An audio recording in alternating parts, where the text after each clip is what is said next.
প্রিয় শিক্ষার্থী বন্ধুরা, আজকে আমি রিলেটিভ প্রোনাউন উইস এবং ড্যাটের ব্যবহার নিয়ে আলোচনা করব। এই দুটি অনেক ইম্পর্টেন্ট এবং এই দুটি নিয়ে অনেকেই ঝামেলায় পড়ে যায়, কোথায় উইচ এবং কোথায় ড্যাট ব্যবহার করতে হবে। আই হোপ এই ভিডিও দেখার পর থেকে আপনাদের আর কোনো সমস্যা হবে না। আপনারা খুব সুন্দরভাবেই বুঝতে পারবেন কোথায় উইচ এবং কোথায় ড্যাট ব্যবহার করতে হবে।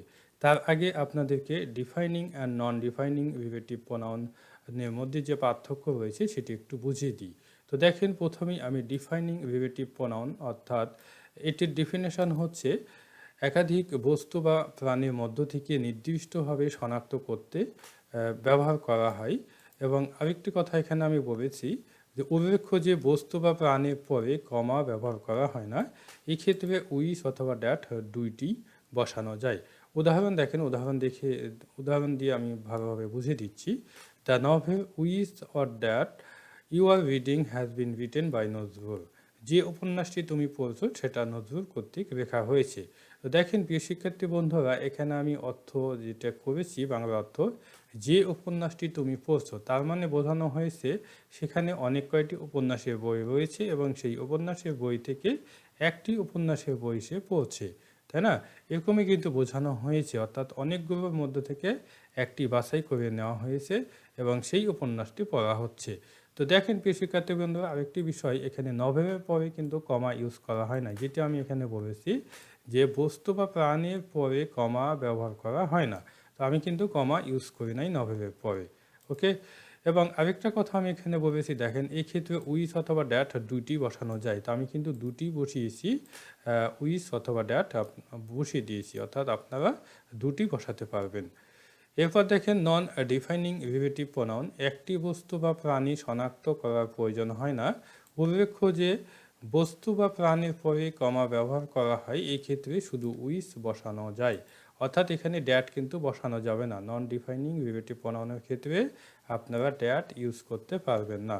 তো উদাহরণ দেখেন, উদাহরণ দেখে বুঝতে পারবেন। The novel which you are reading has been written by Nazrul. উপন্যাসটি যেটি তুমি পড়ছো সেটা নজরুল কর্তৃক লেখা হয়েছে। এখানে কিন্তু অনেকগুলোর মধ্য থেকে বাছাই করে নেওয়া হয় নাই, অর্থাৎ একটা উপন্যাস আছে এবং সেই উপন্যাসটাই কিন্তু পড়ছে, অর্থাৎ যেটি তুমি পড়ছো, তাই না? অর্থাৎ উপন্যাসটি, তারপর হচ্ছে যেটি তুমি পড়ছো। এখানে আরেকটি বিষয় আমি বলেছি যে এই যে অ্যান্টিসিডেন্ট, অর্থাৎ হুইচের পূর্বে যে অ্যান্টিসিডেন্ট থাকবে সেই অ্যান্টিসিডেন্টের পরে কি হবে? কমা হবে। তো সেটি কিন্তু হয়েছে, এখানে নভেলের পরে কিন্তু কমা বসানো হয়েছে। ওকে, এই বিষয়টা অবশ্যই আপনারা মাথায় রাখবেন।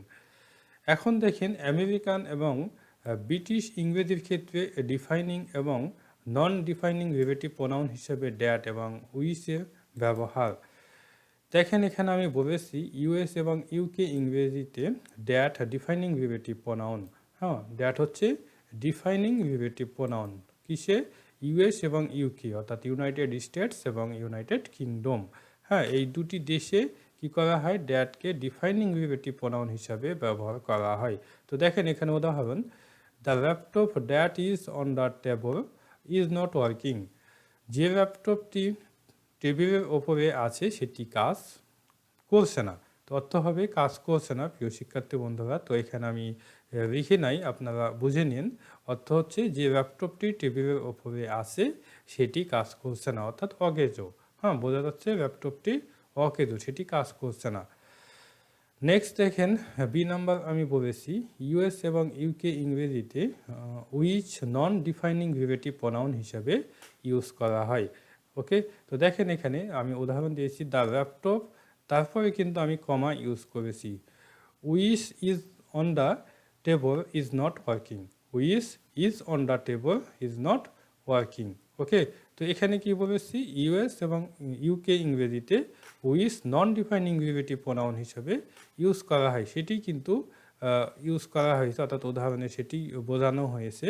এখানে ল্যাপটপের পরে কি আছে? কমা আছে। হ্যাঁ, যখন কমা থাকবে তখন কিন্তু নন ডিফাইনিং রিলেটিভ প্রোনাউন হিসাবে ইউজ করা হয়।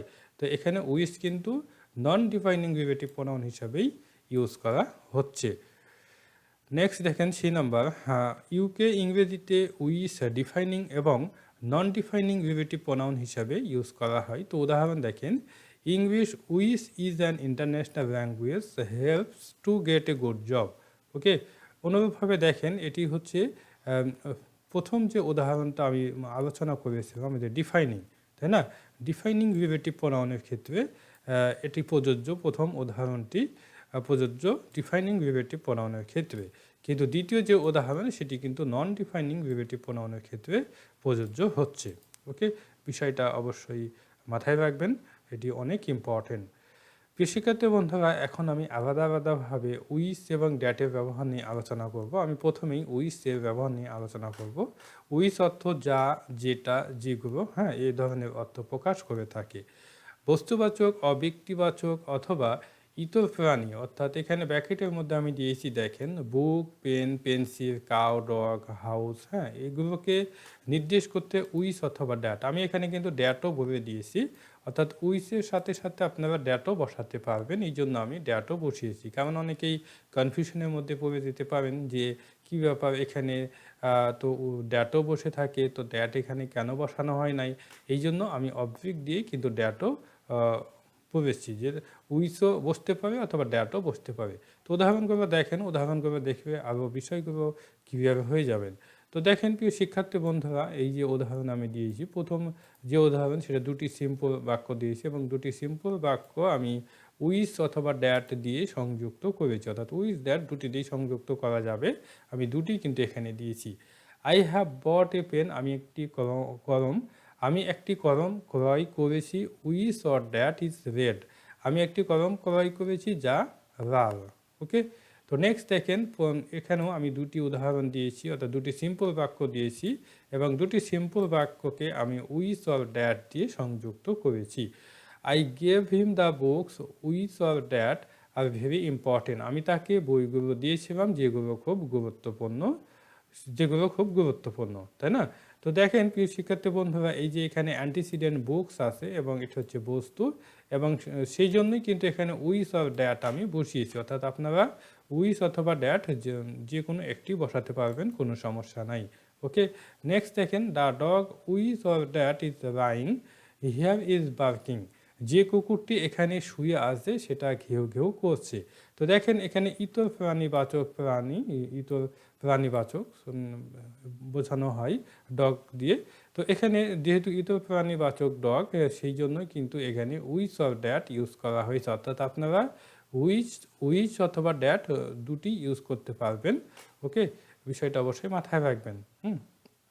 নেক্সট দেখেন অতিরিক্ত তথ্য প্রদান করতে উইস বসে, যেমন হি ডিড ইট হিমসেলফ, সে এটি নিজে করেছিল, উইস ওয়াজ ডিফিকাল্ট, যেটি কঠিন ছিল। তো দেখেন এই যে ইট আছে, হ্যাঁ, এই ইট সম্পর্কে কিন্তু অতিরিক্ত তথ্য প্রদান করছে, মানে সে এটা নিজে করেছিল এবং এটা কেমন ছিল, কঠিন ছিল, এবং এটা সম্পর্কে যেহেতু, অর্থাৎ ইট সম্পর্কে যেহেতু অতিরিক্ত তথ্য দেওয়া হচ্ছে এবং সেটা হচ্ছে ডিফিকাল্ট, হ্যাঁ, এবং সেই বস্তুটা হচ্ছে ডিফিকাল্ট বা সেই বিষয়টা হচ্ছে ডিফিকাল্ট বা কঠিন, এবং ইট সম্পর্কে অতিরিক্ত যেহেতু তথ্য দেওয়া হচ্ছে এবং সেই অতিরিক্ত তথ্য দিতেই কিন্তু উইস ব্যবহার করতে হয়।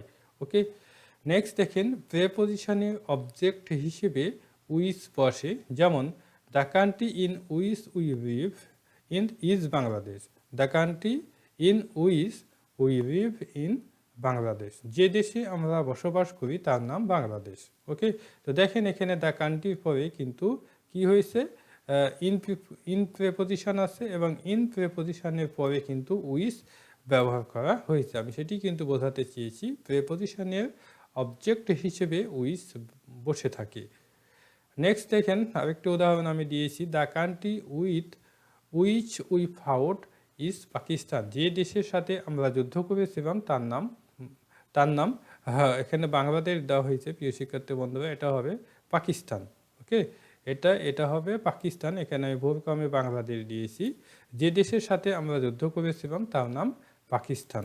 ওকে, নেক্সট দেখেন এক বা একাধিক রোগ সম্পর্কে অনিশ্চিত কোনো কিছু বোঝাতে উইস ব্যবহার করা হয়। উদাহরণ দেখেন আই ডোন্ট নো, আমি জানি না, which of us was more intelligent, আমি জানি না আমাদের মধ্যে কে বেশি বুদ্ধিমান ছিল। ওকে, অর্থাৎ এখানে কিন্তু কনফিউশন তৈরি হচ্ছে, অনেক ব্যক্তি আছে বা আমরা অনেক কয়জন আছি 10 জন 12 জন বা 20 জন যতজনই হোক না কেন, এবং এদের মধ্যে বা আমাদের মধ্যে কে বেশি বুদ্ধিমান ছিল সেটি কিন্তু নিশ্চিতভাবে বলা যাচ্ছে না, অনিশ্চিতভাবে বলতে হচ্ছে। আমি জানি না আমাদের মধ্যে কে বুদ্ধিমান ছিল, অর্থাৎ কে বুদ্ধিমান সেটি কিন্তু কনফার্ম না। এরকম যখন অনিশ্চিত কোনো কিছু বোঝানো হয় সেক্ষেত্রে কিন্তু আপনাদেরকে উইস ব্যবহার করতে হবে। নেক্সট দেখেন প্রিয় শিক্ষার্থী বন্ধুরা, এখন আমি ড্যাট আলোচনা করব, অর্থাৎ ড্যাট অর্থ হচ্ছে যে, যা, যেটা, যেগুলি। তো দেখেন এখানে আমি বলেছি ব্যক্তি, প্রাণী এবং বস্তুর পরিবর্তে ড্যাট বসে থাকে। ওকে, অর্থাৎ উইস এবং ড্যাট কিন্তু ব্যক্তি এবং বস্তুর পরিবর্তে বা ইতর প্রাণী, সরি উইস এবং ড্যাট হচ্ছে প্রাণী এবং বস্তুর পরিবর্তে বসে থাকে বা প্রাণী এবং বস্তুকে ইন্ডিকেশন করতে ব্যবহৃত হয় রিলেটিভ প্রোনাউন হিসাবে। কিন্তু ব্যক্তির ক্ষেত্রে কিন্তু ড্যাট বসে থাকে, ব্যক্তির ক্ষেত্রে ড্যাট বসে থাকে, অর্থাৎ ব্যক্তিকে ইন্ডিকেশন করতে ড্যাট বসে, কিন্তু উইস আপনারা ব্যবহার করতে পারবেন না। উদাহরণ আমি আলোচনা করব, উদাহরণ বুঝিয়ে দেব আপনাদেরকে। দেখেন, this is the book that or which he gave me yesterday. এই হয় বইটি যেটা সে গতকাল আমাকে দিয়েছিল, তাই না? তো দেখেন এখানে বুক বস্তু আছে এবং বস্তুর জন্যই কিন্তু এখানে রিলেটিভ প্রোনাউন হিসাবে ড্যাট অর উইস ব্যবহার করা হয়েছে। আপনারা দুটিই ব্যবহার করতে পারবেন, যেটি আমি পূর্বেও বলে দিয়েছি অলরেডি। তো নেক্সট দেখেন, this is the man that অথবা হু। এখানে কিন্তু এই যে ম্যান আছে, এই ম্যানকে ইন্ডিকেশন করতে বা এই ম্যান হচ্ছে এখানে অ্যান্টিসিডেন্ট, এবং এই অ্যান্টিসিডেন্টকে নির্দিষ্ট করতেই কিন্তু এখানে ড্যাট বসাতে পারেন অথবা আপনারা হু বসাতে পারেন। হু হচ্ছে ফর্মাল ওয়েতে ইউজ করা হয় এবং ড্যাট হচ্ছে ইনফর্মাল ওয়েতে ইউজ করা হয়। ওকে, তো দেখেন উদাহরণ, this is the man that অথবা হু লস্ট হিজ মোবাইল। এই সেই লোক যে গতকাল তার মোবাইল হারিয়েছিল, তাই না? নেক্সট দেখেন, দ্য ওয়েটার, অর্থাৎ প্রিয় শিক্ষার্থী বন্ধুরা এখানে একটু বিষয় বলি। এই যে আমি এটাই বোঝাতে চেয়েছিলাম যে আপনারা ব্যক্তিকে নির্দেশ করতে আপনারা কি করতে পারেন, ড্যাট ইউজ করতে পারেন, কিন্তু এই যে ড্যাটের জায়গাতে কিন্তু আপনারা উইস ইউজ করতে পারবেন না। ওকে, এই বিষয়টা অবশ্যই মাথায় রাখবেন। অর্থাৎ পার্থক্য ড্যাট এবং উইচের মধ্যে পার্থক্য হচ্ছে প্রাণী এবং বস্তুর ক্ষেত্রে ড্যাট অথবা উইচ দুটিই বসানো যায়, কিন্তু ব্যক্তির ক্ষেত্রে বা ব্যক্তিকে ইন্ডিকেশন করতে আপনারা ড্যাট ব্যবহার করতে পারবেন। ওকে, নেক্সট দেখেন, the letter that or which I receive was from my friend. যে চিঠি আমি পেয়েছিলাম তা আমার বন্ধুর কাছ থেকে ছিল, তাই না? তো লেটারকে এখানে ইন্ডিকেশন করা হচ্ছে, এই জন্য এখানে ড্যাট অথবা উইচ আপনারা ব্যবহার করতে পারবেন। নেক্সট দেখেন, দ্য ম্যান ড্যাট অথবা হোম। দ্য ম্যান ড্যাট অথবা হোম আপনারা ইউজ করতে পারবেন। We helped was not poor at all. যে ব্যক্তিকে আমরা সাহায্য করেছিলাম সে মোটেও গরিব ছিল না, তাই না? তো আপনারা যদি মনে করেন ড্যাট ইউজ করব, ড্যাট ইউজ করতে পারবেন, অথবা যদি মনে করেন হুয়ের অবজেক্টিভ ফ্রম হোম ইউজ করব, তবে সেটিও ইউজ করতে পারেন, কোনো সমস্যা নাই। নেক্সট দেখেন, this is the boy that I told you of. এই সেই ছেলেটি যার সম্পর্কে আমি তোমাকে বলেছিলাম, তাই না? দিস ইজ দ্য বয়, এখানে বয়কে ইন্ডিকেশন করতে কিন্তু এখানে ড্যাট ইউজ করা হয়েছে। ওকে, নেক্সট দেখেন প্রিয় শিক্ষার্থী বন্ধুরা, the same, anyone, the রিটোর, everybody, anything or none, nothing ইত্যাদির পরেই কিন্তু ড্যাট বসে থাকে। তো উদাহরণ দেখেন, you are the only one that can help me. আপনি একমাত্র ব্যক্তি যে আমাকে সাহায্য করতে পারে। তো দেখেন এখানে অনলি ওয়ান আছে এবং এই অনলি ওয়ানের জন্যই কিন্তু এখানে ড্যাট ইউজ করা হয়েছে, এক্ষেত্রে কিন্তু আপনি উইস ব্যবহার করতে পারবেন না। নেক্সট দেখেন, this is the same book that I read before. এটা একই বই যা আমি পূর্বে পড়েছিলাম, তাই না? তো প্রিয় শিক্ষার্থী বন্ধুরা এখানে একটি বিষয় দেখেন, এখানে আমি বলেছি যে এখানে হচ্ছে উচ্চারণ হবে রেড, কারণ এটা পাস্ট ফর্মে ইউজ করা হয়েছে। যখন আপনারা প্রেজেন্টে উচ্চারণ করবেন তখন হবে রিড, কিন্তু যখন পাস্ট ফর্মে ইউজ করবেন তখন হবে রেড। যেহেতু পাস্টের অর্থই আমি প্রকাশ করেছি, এই জন্য এখানে রেডই উচ্চারণ করবেন। ওকে, নেক্সট দেখেন, এভরিবডি দ্যাট অথবা who is present in the meeting has to realise the matter. প্রত্যেকে যারা সবাই উপস্থিত আছে তাদের বিষয়টি উপলব্ধি করতে হবে, তাই না? তো এখানে এভরিবডি আছে এবং এই এভরিবডিকে ইন্ডিকেশন করতে এখানে কি করা হয়েছে, দ্যাট ইউজ করা হয়েছে, অথবা আপনারা হুও ইউজ করতে পারবেন, কোনো সমস্যা নাই। নেক্সট দেখেন, সুপারলেটিভ ডিগ্রির পরে দ্যাট বসে থাকে। He is the wisest man that I ever meet, তিনি আমার দেখা সবচাইতে জ্ঞানী মানুষ। তো উইজেস্টের জন্যই কিন্তু এখানে কি বসেছে, দ্যাট বসেছে। যদি উইজেস্ট না থাকতো, শুধু ম্যান থাকতো, তবে আপনাদেরকে হু ইউজ করতে হতো। নেক্সট দেখেন, অর্ডিনার নিউমারাল অ্যাডজেক্টিভ। অর্ডিনার নিউমারাল অ্যাডজেক্টিভের পরে দ্যাট বসে থাকে। He is the first man that attended in the meeting, সেই প্রথম ব্যক্তি যে সভায় যোগদান করে, তাই না? যোগদান করে না, এটা যোগদান করেছিল অর্থ প্রকাশ করবে, যেহেতু অ্যাটেন্ডেড পাস্ট ফর্মে করা হয়েছে। সেই প্রথম ব্যক্তি যে সভায় যোগদান করেছিল, এবং যোগদান বানানটাও এখানে ভুল আছে, ওকে, আপনারা একটু দেখে নেবেন। তো প্রিয় শিক্ষার্থী বন্ধুরা, এই যে দেখেন, অর্ডিনার নিউমারাল অ্যাডজেক্টিভ, অর্থাৎ এখানে ফার্স্ট হচ্ছে অর্ডিনার নিউমারাল অ্যাডজেক্টিভ, এই জন্যই কিন্তু এখানে দ্যাট বসানো হয়েছে, ওকে। নেক্সট দেখেন, অ্যান্টিসিডেন্ট যদি ব্যক্তি এবং প্রাণী উভয়ই যদি হয়ে থাকে, তবে উইস না বসেই কিন্তু দ্যাট বসে থাকে। তো দেখেন এখানে উদাহরণ, the man and the cow that I saw yesterday are no more today, যে লোক এবং গরুটিকে আমি গতকাল দেখেছিলাম তারা আজ আর নাই। তো দেখেন এখানে এই যে দ্যাট রিলেটিভ প্রোনাউন, এই দ্যাট রিলেটিভ প্রোনাউনের পূর্বে কিন্তু দ্য ম্যান আছে এবং দ্য কাউ আছে, ওকে। একটি হচ্ছে ব্যক্তিবাচক এবং আরেকটি হচ্ছে প্রাণীবাচক বা ইতর প্রাণীবাচক। তো এখানে আমি বলেছি যে যদি এরকম থেকে থাকে, তবে আপনাদেরকে উইথ না বসিয়ে ড্যাট বসাতে হবে, ওকে। অর্থাৎ আমি কিন্তু সেটি বসিয়েছি উদাহরণে, ওকে। বিষয়টা অবশ্যই মাথায় রাখবেন। অর্থাৎ অর্থ হচ্ছে, যে লোক এবং গরুটিকে আমি গতকাল দেখেছিলাম তারা আজ আর নেই। নেক্সট দেখেন, it is I, we, he, she, you, they, এরপরে ড্যাট ব্যবহার করা যায়। হ্যাঁ, আপনারা উইস ব্যবহার করতে পারবেন না, এক্ষেত্রে আপনাদেরকে ড্যাট ব্যবহার করতে হবে অথবা হু ব্যবহার করতে হবে। এই দুটোর মধ্যে যে কোনোটি আপনারা ইউজ করতে পারবেন। ইট ইজ মামুন দ্যাট অথবা who is hard working, Mamun কঠোর পরিশ্রমী। It was he that waited for your brother, সে তোমার ভাইয়ের জন্য অপেক্ষা করছিল, তাই না? তো দেখেন এখানে কি হয়েছে, এখানে মামুন আছে এবং নাম, এখানে কি নাম, অর্থাৎ থার্ড পারসন সিঙ্গুলার নাম্বার, এবং এই নামকে ইন্ডিকেশন করার ক্ষেত্রে কিন্তু এখানে ড্যাট ব্যবহার করা যায় অথবা হু ব্যবহার করা যায়। অনুরূপভাবে এই যে হি আছে এবং হিকে ইন্ডিকেশন করার জন্য ড্যাট অথবা হু দুটি ব্যবহার করতে পারবেন, ওকে। নেক্সট দেখেন, প্রশ্নবোধকের সময় হোয়াট এবং হু এর পরে ড্যাট বসে থাকে, যেমন what is that you gave me, ওইটা কি ছিল যেটা তুমি আমাকে দিয়েছিলে, তাই না?